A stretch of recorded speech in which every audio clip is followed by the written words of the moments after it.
Happy Sunday. Wah, seneng banget nih Kak Naomi, kita udah masuk di bulan kedua di tahun 2022. Benar banget tuh Kak Elsa. Nah, kakak-kakak berdoa agar adik-adik tetap sehat dan semangat sekolahnya ya. Oh iya Kak Elsa, masih ingat gak ayat hafalan minggu lalu? Masih dong, ada di Amsal 3 ayat yang ke-7. Kita baca bareng-bareng yuk. 1, 2, 3. Janganlah engkau menganggap dirimu sendiri bijak, takutlah akan Tuhan dan jauhilah kejahatan. Amin. Nah, adik-adik pasti udah gak sabar kan memuji Tuhan. Yuk sama-sama berdiri, kita mau naikkan pujian buat Tuhan.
Sekarang sama-sama kita siapkan hati kita buat mendengarkan firman Tuhan.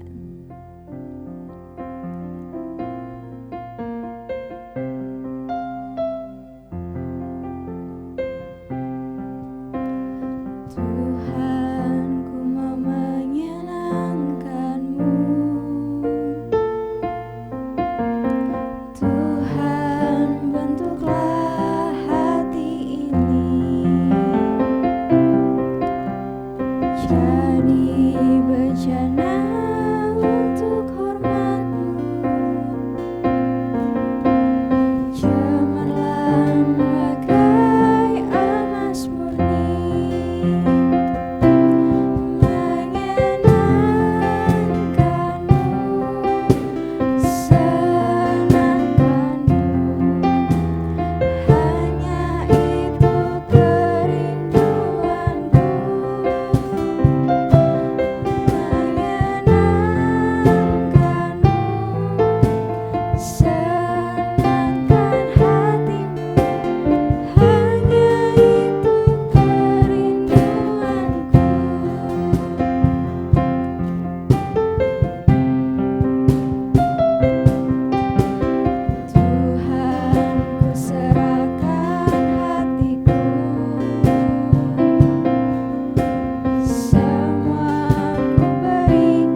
Yesus, terima kasih Tuhan buat hari yang indah ini Tuhan. Kami bisa mengikuti ibadah Rehoboth Kids dan sebentar kami akan mendengarkan firman-Mu. Berkati setiap kami yang mendengarkan Tuhan, beri kami hati dan beri kami telinga yang mau dengar-dengaran Tuhan, supaya kami bisa melakukannya dalam kehidupan kami sehari-hari. Terima kasih Tuhan, di dalam nama Tuhan Yesus kami bisa berdoa. Haleluya, amin. Shalom adik-adik, puji Tuhan, ketemu lagi sama Om ya. Terima kasih, kita sudah memuji menyembah Tuhan dengan segenap hati. Kita sudah menyukakan hati Tuhan ya. Saat ini kita mau dengar firman Tuhan. Dan adik-adik perhatikan, firman Tuhan kali ini luar biasa sekali ya. Tentang passion. Apa itu passion? Yaitu tentang semangat ya. Adik-adik bersemangat? Atau adik-adik sudah mulai lemes? Atau adik-adik sudah mulai bosen ya? Kita udah masuk di bulan yang kedua ini dari tahun yang baru, tahun 2022 ya. Sudah bulan yang kedua, sudah mulai banyak tugas ya, sudah mulai banyak PR, sudah mulai banyak ujian, sudah mulai sibuk ya, sudah mulai capek, sudah mulai males, sudah mulai bosen. Mungkin ada yang merasa seperti itu ya. Tapi nggak boleh ya, biarpun sudah masuk ke bulan yang kedua, tetap semangat. Amin adik-adik, tetap semangat ya, tetap punya passion. Apalagi sama Tuhan, kita harus tetap punya passion. Seperti tadi kita memuji menyembah Tuhan dengan semangat ya, dengan bersorak-sorai dan menyenangkan hati Tuhan. Amin. Kita belajar tentang passion atau tentang semangat. Nah, kali ini kita belajar adik-adik ya, gimana caranya tetap punya semangat seperti tokoh Alkitab, yaitu yang bernama Paulus ya. Paulus tuh semenjak dia bertobat, semenjak dia dipanggil Tuhan ya, bertobat, dia melayani, dipanggil untuk melayani, dia punya semangat yang luar biasa. Dia melayani dengan passion kepada Tuhan ya. Kita lihat sama-sama dari kisahnya Paulus dan teman-temannya ya. Paulus dan teman-temannya ini ada di Kisah Para Rasul 16 ayat 9 sampai 15 ya. Om bacain ya. Kisah Para Rasul pasal yang ke-16 ayat 9 sampai 15 ya. Pada saat itu Paulus sama teman-temannya sedang melayani. Mereka sedang memberitakan Injil kebenaran Tuhan. Mereka sedang menceritakan tentang keselamatan di dalam nama Tuhan Yesus. Dan pada saat mereka beristirahat, dikatakan di ayat 9 dari Kisah pasal yang ke-16, pada malam harinya tampaklah oleh Paulus suatu penglihatan. Ada seorang Makedonia berdiri di situ dan berseru kepadanya, katanya, menyeberanglah kemari dan tolonglah kami. Ayat 10, setelah Paulus melihat penglihatan itu, segeralah kami mencari kesempatan untuk berangkat ke Makedonia. Karena dari penglihatan itu kami menarik kesimpulan bahwa Allah telah memanggil kami untuk memberitakan Injil kepada orang-orang di sana. Lalu ayat 11, lalu kami bertolak dari Troas dan langsung berlayar ke Samotrake, dan keesokan harinya tibalah kami di Neapolis. Ayat 12, dari situ kami ke Filipi, kota pertama di bagian Makedonia. Ini suatu kota perantauan orang Roma. Di kota itu kami tinggal beberapa hari. Ya. Ayat 13, pada hari Sabat kami keluar pintu gerbang kota, kami menyusur tepi sungai dan menemukan tempat sembahyang Yahudi yang sudah kami duga ada di situ. Setelah duduk, kami berbicara kepada perempuan-perempuan yang ada berkumpul di situ. Ayat 14, seorang dari perempuan-perempuan itu yang bernama Lydia turut mendengarkan. Ia seorang penjual kain ungu dari kota Tiatira yang beribadah kepada Allah. Tuhan membuka hatinya sehingga ia memperlihatkan apa yang dikatakan oleh Paulus. Sesudah ia dibaptis, bersama-sama dengan seisi rumahnya, ia mengajak kami, katanya, jika kamu berpendapat bahwa aku sungguh-sungguh percaya kepada Tuhan, marilah menumpang ke rumahku. Ia mendesak sampai kami menerimanya.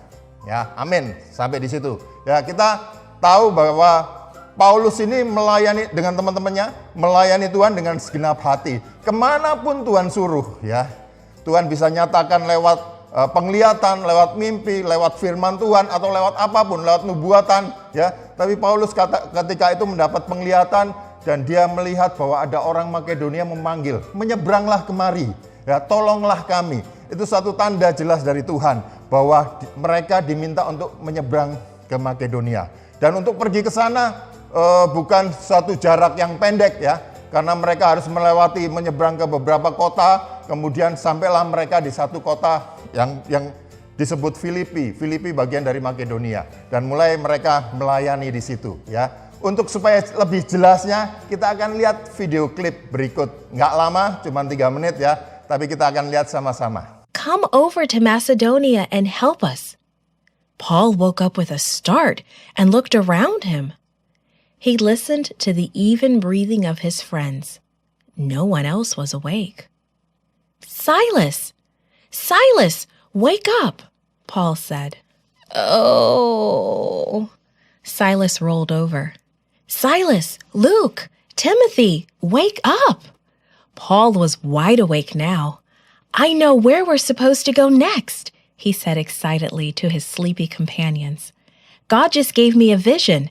I saw a man from Macedonia saying, "Come over and help us. Come over and help us." Silas yawned and stretched. That's great, Paul. We can catch a ship over to Neapolis from here. Paul didn't sleep much the rest of the night. He knew God was leading them to the cities of Macedonia, and he could hardly wait to be on his way. Soon the 4 friends were in Philippi, a city in Macedonia. They began preaching to everyone who would listen. They enjoyed sharing their love for Jesus. When Sabbath came, Paul said, "Let's go outside the city and sit by the river for our worship." As they neared the riverside, they saw a group of women who had already gathered there to pray. "May we join you?" Paul asked politely. "Yes, please. We would like that," one of the women answered. Then she introduced herself. "I'm Lydia, and these are my friends." Paul was happy to meet these women who loved God. It didn't matter if the person was a man or a woman, Jew or Greek. He wanted to share the love of Jesus with everyone. Although Jesus had been living on earth just a short time ago, there were many people who did not know about him. As they sat down, Paul breathed a little prayer. "Holy Spirit, please open the hearts of these women to the good news of Jesus." Then Paul told the women how Jesus lived and died to save us. The new friends talked and prayed together. Then some of the women left, but Lydia stayed. "I would like to know more. I would like to know why Jesus died for me," she said. That same day, Lydia and her whole family were baptized. Lydia was so happy. "Please, Paul, won't you and your companions come stay with us?" Paul was pleased. He smiled and Lydia encouraged him. "We would love to have you," she said. So while they worked in Philippi, Paul, Silas, Luke, and Timothy stayed at Lydia's house. Lydia was a respected businesswoman in her town. She sold special purple cloth, and it seemed as if everyone knew her. Because of Lydia's kindness in sharing her home, many people learned about Jesus. Her home became the main meeting place for the new believers in that city. Lydia served God through sharing her home. Oke, tadi sudah lihat ya video klipnya bagaimana Paulus dan teman-temannya ketika Paulus mendapat penglihatan, kemudian dia ceritakan kepada teman-temannya dan mereka sepakat mereka harus pergi ke Makedonia. Dan ketika mereka sampai di Filipi, mereka melayani. Ketika itu mereka bertemu dengan perempuan-perempuan ya, dan mulai menceritakan tentang Injil kebenaran Tuhan. Sampai akhirnya kita tahu bahwa salah satu dari mereka yang sungguh-sungguh punya haus lapar akan Tuhan, dia ingin mengenal Tuhan lebih lagi, sampai bertobat, terima Yesus dan sungguh-sungguh dibaptis. Bahkan seluruh keluarganya Lydia ya dibaptis. Kita tahu Lydia seorang business girl ya, dia penjual kain ungu ya, jual beli kain ungu. Kemudian dia diberkati. Kemudian Lydia mengajak Paulus dan teman-temannya untuk singgah, untuk tinggal di rumahnya, dan rumahnya dipakai untuk pelayanan. Ya, bagaimana orang-orang di Filipi datang ke tempat itu dan diceritakan atau diberitakan tentang Injil kebenaran Tuhan. Ya, luar biasa sekali. Paulus kita tahu orang yang bersemangat ya. Kalau tadi adik-adik lihat di video tadi, begitu dia dapat penglihatan dia nggak bisa tidur ya, dia bisa begitu bersemangatnya, dia pengen pergi ke Makedonia untuk menceritakan tentang kebenaran Tuhan ya, tentang Injil Tuhan. Dia mau menceritakan tentang keselamatan di dalam nama Tuhan ya. Dia begitu bersemangat ya, meskipun ada banyak tantangan, meskipun ada banyak masalah mungkin ya, untuk pergi ke sana butuh perjalanan yang jauh, untuk pergi ke sana butuh effort yang lebih banyak gitu ya. Tapi dia tetap bersemangat di dalam Tuhan. Nah, kita mesti belajar seperti ini ya. Adik-adik, kita belajar dari Paulus dan teman-temannya yang tetap punya semangat ya, sampai akhir tetap punya semangat ya. Gimana caranya? Ya, gimana caranya Om? Ini sudah sebulan tahun 2022 sudah mulai sekolah lagi dan mungkin ada yang pembelajaran tatap muka ya, mungkin masih ada yang online, tapi sudah mulai bosen Om, sudah mulai malas, sudah mulai. Nah, caranya kita akan belajar sama-sama saat ini ya. Kita akan belajar sama-sama. Kita lihat dari kuncinya ada di Yesaya pasal yang ke-40 ayat yang ke-31 ya. Adik-adik buka sama-sama Yesaya 40 atau ayat 31, disebutkan firman Tuhan, tetapi orang yang menanti-nantikan Tuhan mendapat kekuatan baru. Ya, mereka seumpama raja wali yang naik terbang dengan kekuatan sayapnya. Mereka berlari dan tidak menjadi lesu, mereka berjalan dan tidak menjadi lelah. Ya, ayat ini nanti jadi ayat hafalan, jadi sambil dihafalkan. Oke? Jadi kuncinya adalah di Yesaya 40 ayat 31, supaya kita tetap tough, tetap kuat dan tetap bersemangat untuk menyelesaikan setiap tugas yang diberikan, untuk menyelesaikan setiap tugas-tugas dari sekolah, PR atau mungkin apapun ya, membantu orang tua dan sebagainya. Kita bisa kerjakan segala sesuatu itu dengan tetap bersemangat ya, tetap bisa kuat untuk melakukan segala sesuatu meskipun banyak tantangan, meskipun banyak masalah dalam hidup, tapi adik-adik tetap kuat karena di dalam Tuhan ya. Kuncinya adalah dikatakan di ayat ini, orang yang menanti-nantikan Tuhan mendapat kekuatan yang baru. Nah, pertama dulu menanti-nantikan Tuhan. Menanti-nantikan Tuhan itu gimana sih? Ya, bukan ini ya, bukan menanti-nantikan Tuhan itu bukan waktu untuk Tuhan nanti aja deh, bukan gitu ya. Nanti-nantikan Tuhan bukan nanti aja lah buat Tuhan, bukan. Menanti-nantikan Tuhan itu menunggu-nunggu Tuhan, sambil terus fokus pada Tuhan, sambil terus matanya tertuju kepada Tuhan, sambil terus berharap pada Tuhan. Itu orang yang menanti-nantikan Tuhan ya, punya waktu khusus bagi Tuhan, saat teduh buat Tuhan, sambil menanti-nantikan Tuhan ya, sambil memuji menyembah Tuhan, terus menanti-nantikan Tuhan sampai Tuhan nyatakan sesuatu, sampai Tuhan beri kekuatan yang baru. Amin. Dan dikatakan di sini, orang yang menanti-nantikan Tuhan akan mendapat kekuatan yang baru. Wow, ini kekuatan bukan dari mana-mana ya, tapi dari Tuhan. Tuhan yang akan memberi kekuatan buat kita menjalani semua masalah hidup kita, menjalani semua tantangan hidup kita, menjalani untuk mengebaskan semua kemalasan, ya, rasa bosan dikebaskan karena ada kekuatan yang dari Tuhan. Tuhan yang memberi kekuatan kepada kita. Dan dikatakan di sini, mereka seumpama raja wali yang terbang dengan kekuatan sayapnya. Ya, tadi kita sudah menanti-nantikan, ya, kemudian dapat kekuatan, dikatakan seperti seumpama raja wali yang terbang, naik terbang dengan kekuatan sayapnya. Ya, kembali ke tadi menanti-nantikan. Saya punya gambaran, Om punya gambaran. Ya, kalau Om dulu waktu kecil punya anjing, anjingnya cukup gede. Ya, kalau Om datang dari sekolah, ya, atau dari pergi, anjing itu begitu riang gembira, kelihatan dari ekornya yang terus dikebas-kebaskan. Dan kemudian ketika Om mulai duduk di meja makan, mulai makan, dia duduk di samping Om. Ya, mulai ngelihat ke Om dengan mata yang terus berharap diajak main, gitu ya. Ekornya tetap goyang-goyang, gitu ya.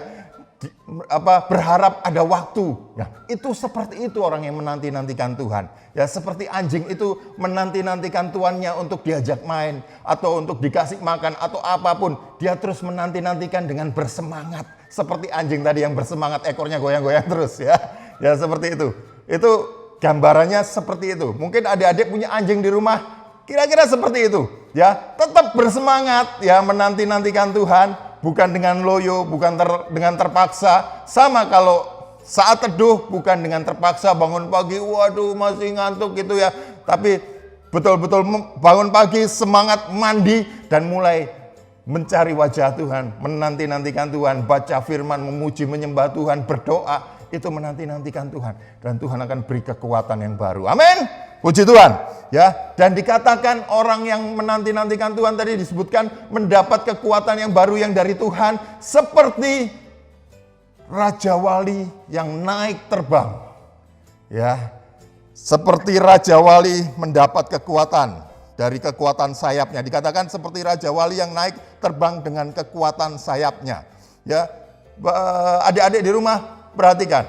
Ini Om juga baru tahu kebenaran yang luar biasa ini. Jadi ketika Raja Wali kalau mau terbang tentunya dia mengepak-ngepakkan sayapnya, ya. Karena belum ada angin. Tapi ketika dia sudah di atas, ya ketika ada angin yang besar, ketika ada badai, dia cukup mengepak atau mengembangkan sayapnya atau membuka sayapnya. Dia nggak perlu mengepak-ngepakkan sayapnya. Karena ketika anginnya besar, ketika ada badai, kalau dia sampai mengepak-ngepakkan sayapnya bisa patah sayapnya. Karena anginnya cukup besar. Dia cukup mengembangkan sayapnya, kemudian dia membuka sayapnya, dan lewat angin itu dia akan naik. Ya, dia akan diangkat. Karena sayap Raja Wali begitu besar gitu ya. Om lupa ukurannya, tapi begitu besar dan itu bisa mengangkat tubuhnya naik sampai mengatasi setiap badai, mengatasi setiap angin yang besar tadi. Ya, gambarannya seperti itu. Ya, Raja Wali yang naik dengan kekuatan sayapnya, itu gambarannya ketika dia buka sayapnya dan dia diangkat naik terbang tinggi. Ya, itu luar biasa sekali. Itu gambaran yang luar biasa sekali.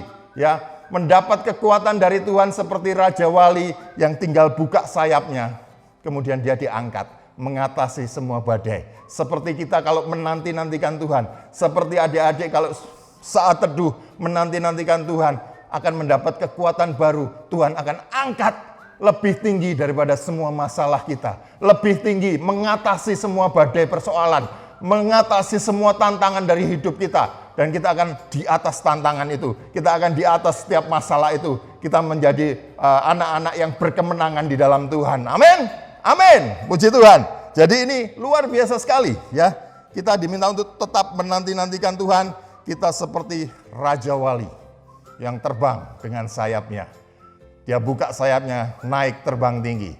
Ayo adik-adik di rumah, dibuka sayapnya. Dan naik terbang tinggi, mengatasi semua tantangan, mengatasi semua kemalasan, mengatasi semua problema, dan kita menjadi pemenang. Amin. Puji Tuhan. Yes, lanjut. Kita belajar lebih lagi ya. Mengatasi setiap masalah hidup, mengatasi semua tugas-tugas, setiap PR. Ya, mungkin adik-adik punya masalah. Ya, masalah dalam pergaulan. Ya, ketika mungkin dibully sama teman-temannya. Ya sudah mulai pembelajaran tatap muka, baru ketemu sudah dibully sama teman-temannya. Baru ketemu sudah punya masalah sama teman-temannya. Itu juga masalah. Caranya bagaimana mengatasi masalah itu semua nantikan Tuhan. Ya, mesti punya waktu khusus buat Tuhan untuk mendapat kekuatan baru dari Tuhan. Dan Tuhan nanti akan mampukan setiap adik-adik untuk mengatasi semuanya. Amin. Puji Tuhan. Ya, kita akan lanjutkan. Seperti Paulus, ya, dia bisa mengatasi semua tantangan hidup. Ya, tantangannya begitu banyak, tapi dia bisa mengatasi semua. Dan bahkan dia bukan cuman tetap kuat, tapi dia tetap bersemangat di dalam Tuhan. Amin. Puji Tuhan. Ya, saya pikir adik-adik mungkin masalahnya macam-macam ya. Kalau di rumah mungkin juga disuruh bantu orang tua, suruh nyapu, suruh ngepel, mungkin ya, suruh bantu orang tua, rasanya kok males gitu. Gimana tuh untuk tetap semangat caranya itu? Nantikan Tuhan. Ya, seperti kita kembangkan sayap kita dan kita akan naik terbang tinggi. Dikatakan berjalan, berlari tidak menjadi lesu, bahkan berjalan tidak menjadi lelah. Wow, nggak pernah capek, ya.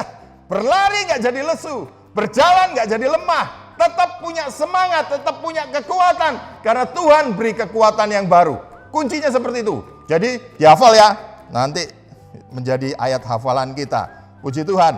Ya, kalau kita lihat bagaimana Paulus tetap punya kekuatan dari Tuhan. Dia bisa mengatasi semua masalah dari Tuhan. Kita bisa belajar, ya. Kalau kita pengen tahu apa yang dihadapin Paulus, ada di 2 Korintus. Ya, 2 Korintus 11 pasal 11 ayat 23 sampai 27. Kita buka sama-sama 2 Korintus pasal 11 ayat 23 sampai 27, ya. Om bacain ya, 2 Korintus 11 ayat 23. Apakah mereka pelayan Kristus? Aku berkata seperti orang gila. Aku lebih lagi. Aku lebih banyak berjeri lelah. Lebih sering di dalam penjara. Didera di luar batas. Kerap kali dalam bahaya maut. 5 kali aku disesah orang Yahudi. Setiap kali 40 kurang 1 pukulan.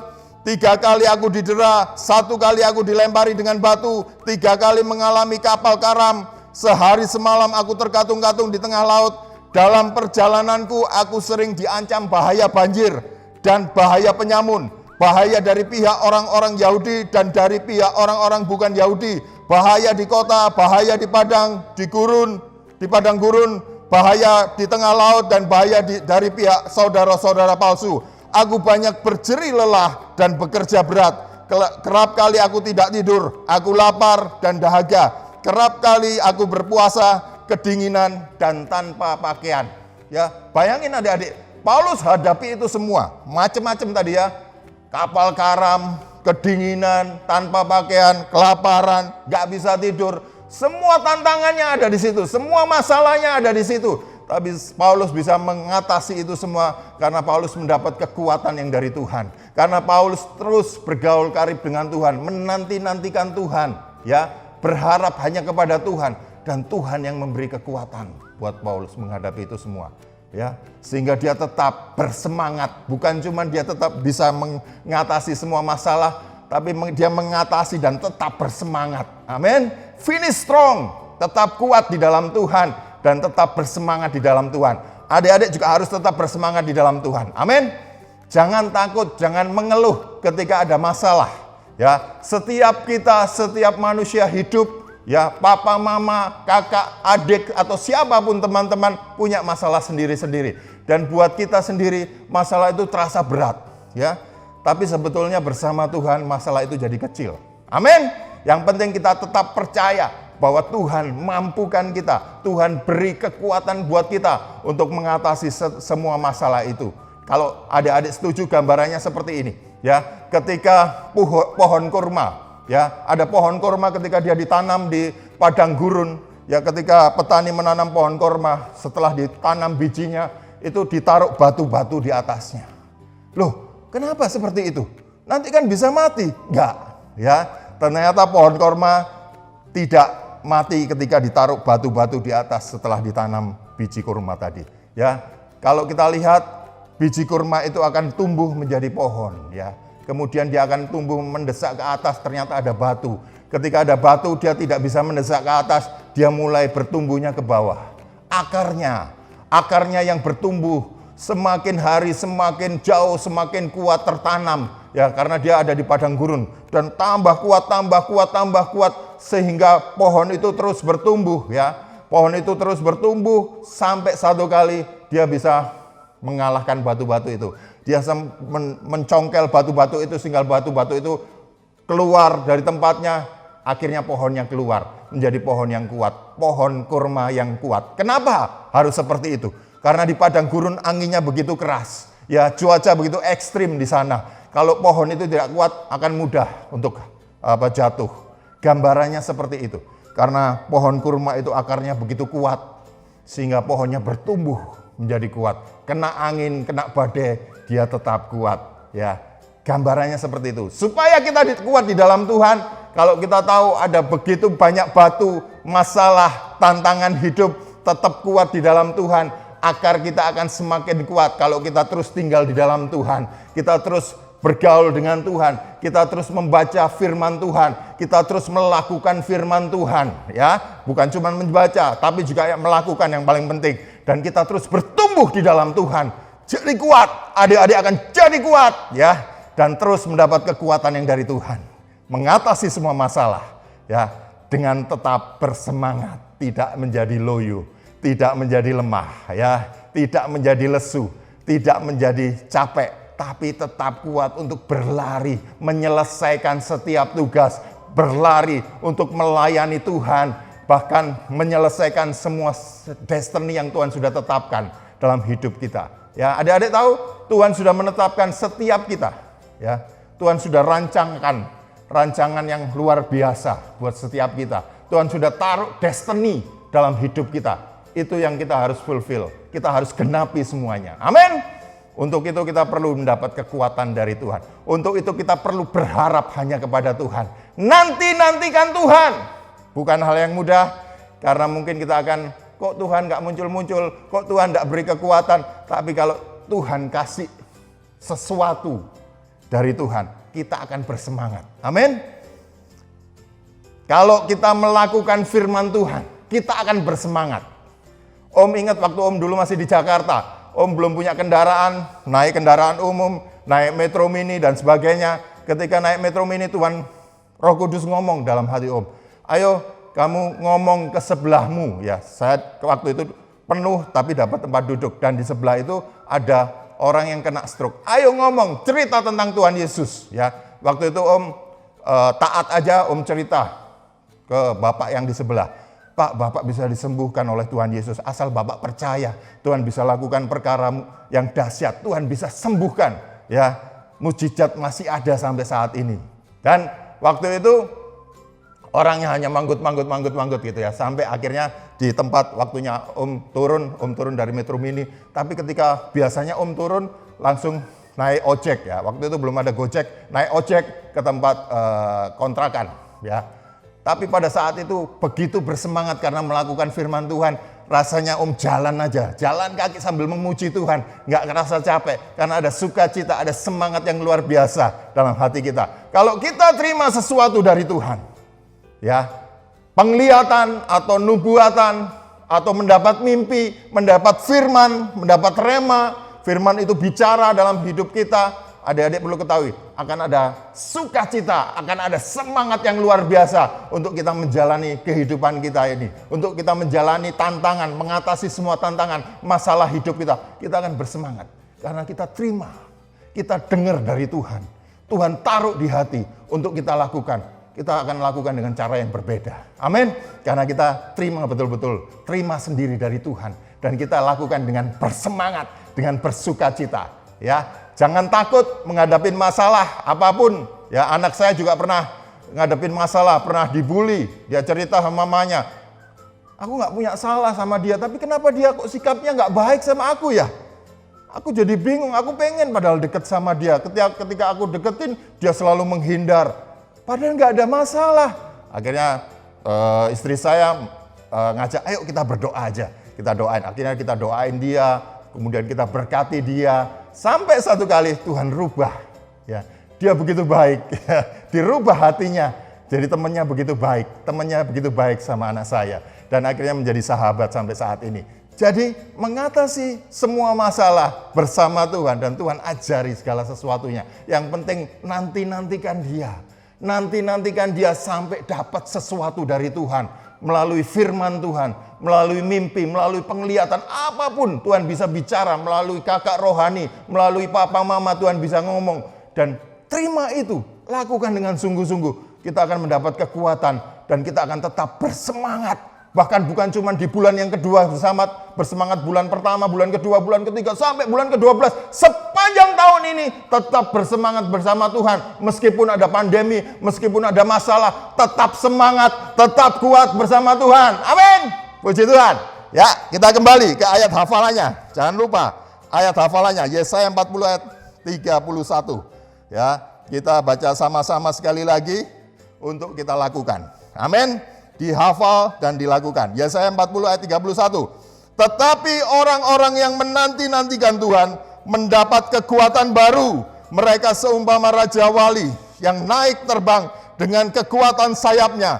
Mereka berlari dan tidak menjadi lesu. Mereka berjalan dan tidak menjadi lelah.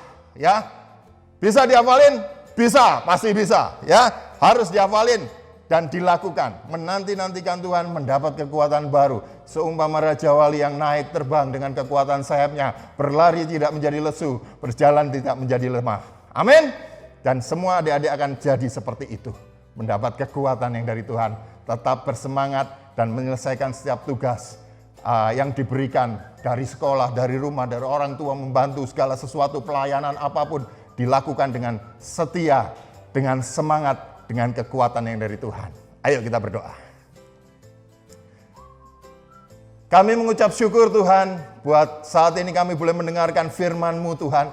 Mari Roh Kudus ajari kami untuk terus boleh menjadi pelaku-pelaku firman-Mu. Ajari adik-adik di rumah Tuhan, mampukan untuk menghafal dan melakukan firman-Mu Tuhan. Ajari adik-adik sungguh-sungguh punya waktu khusus untuk saat teduh, untuk menanti-nantikan Tuhan, untuk membaca firman, untuk memuji menyembah Tuhan, untuk berdoa kepada Tuhan, untuk bergaul karib dengan Tuhan sepanjang hari. Mampukan Tuhan, dan kami percaya kekuatan yang daripadamu memenuhi hidup kami, hidup adik-adik di rumah, sehingga setiap adik-adik yang mendengarkan firman Tuhan pada saat ini boleh mendapat kekuatan yang baru, boleh dengan semangat menyelesaikan setiap tugas, mengatasi semua problema, setiap masalah hidup, tantangan hidup diatasi dengan kekuatan yang dari Tuhan, dan boleh berkemenangan bersamamu Tuhan. Kami lebih dari pemenang bersamamu Tuhan. Terima kasih Tuhan, terpujilah Engkau kekal selama-lamanya. Di dalam nama Tuhan Yesus kami sudah berdoa dan mengucap syukur. Haleluya. Amin. Puji Tuhan. Tuhan Yesus memberkati.